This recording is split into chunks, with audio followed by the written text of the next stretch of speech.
Kumustahin natin ang lalawigan ng Benguet, ano ho? Makakapanayam natin si Julie Bukalan, volunteer for Benguet Farmers at president siya ng BAPTC.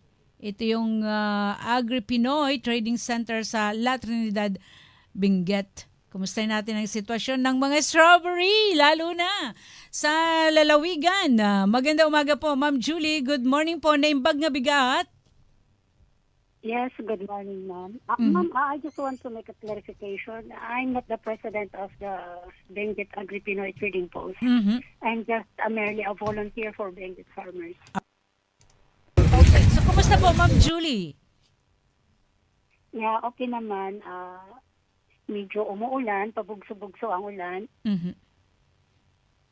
Kumusta ang ating mga kababayang magsasaka? Kasi nabalitaan namin itong mga nakalipas na araw, talagang affected yung mga pananim natin dyan sa bahagi ng La Trinidad, lalo na yung strawberry farm natin.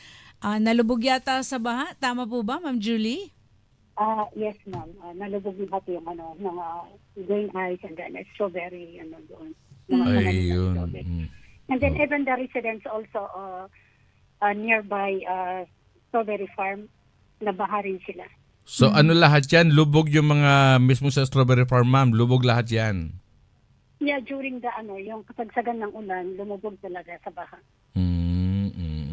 Eh yung iba pang mga farmers po natin, yung mga nagtatanim po ng mga carrots, repolyo, iba-iba pa, talagang wash out din sila? Mostly po sa may Paway, Atok, Benguet. May isang barangay doon wherein yung farm to market road nila is totally washed out. Nako. So they have to sa longer na kalsada. Yung mga pananim nila nasira na lang like yung carrots, repolyo, wombok, Mhm. nalusaw na. Nako. Apo.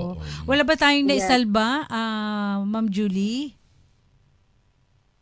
Sa mga higher grounds meron pero kunti Lay. lang. Mostly kasi nasira, and then ang problema pa nito yung nagkaroon ng landslide sa main highway sa Halsema, so stranded yung mga gulay. Mga 2 nights na stranded. So pagdating sa trading area, nalulusaw na yung iba. Mhm, mhm. So, magkano po ang damage na nangyari sa ating mga pananim, yung mga Baguio vegetables natin, lalo na?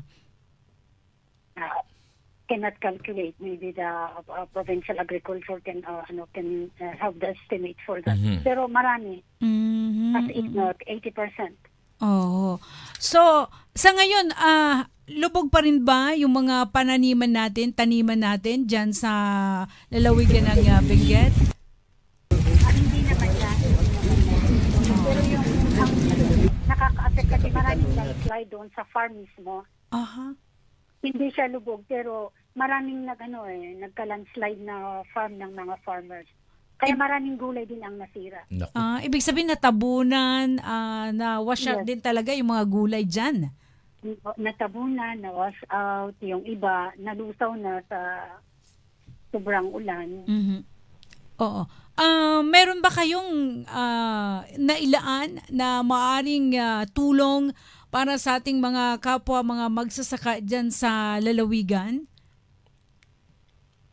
Yung mga dito sa Trinidad, nakikita ko naman sa mga posts nila, they are giving relief goods sa mga nasalanta ng typhoon sa mga strawberry farm. Mhm. Pero yung sa ibang lalawigan, kami at ang mga kasama ko sa bayanihan, Farmer Bayanihan for Benguet, kami ng pondo for relief goods sana doon sa affected na hindi maabot ng LGU kasi masyadong marami hindi naman lahat ng LGU. Mhm, mhm. Yes, Glenn. Okay. At dyan po ngayon, ma'am, ay yung mga kalsada po natin, di ba, binabakit yung farm to market road, mayroon ba kayong mga area talagang hindi pa nagawa yung kalsada kaya hirap kayo sa pagbaba ng inyong produkto? Pero, lalo na ngayon, pati yung baha. Meron ginagawa yung sa I don't know kung kailan nila umpisahan yung farm to market road, na immediate action naman na yung mayor ng Atok doon. Mhm. Pumunta naman sila doon sa site, chinek yung damage. And then meron din itong rock netting na bumagsak sa may Tublay, Kapangan. Okay. Okay. Okay, ma'am. Mhm. At sige, thank you so much ma'am at kami po ay mag-monitor po sa inyo kapag po ano po mga iba pa mga update diyan, kami po ay tatawag po sa inyo ha. Okay, sir. Okay, thank you. Thank you si Miss Jolie M. Bukalan,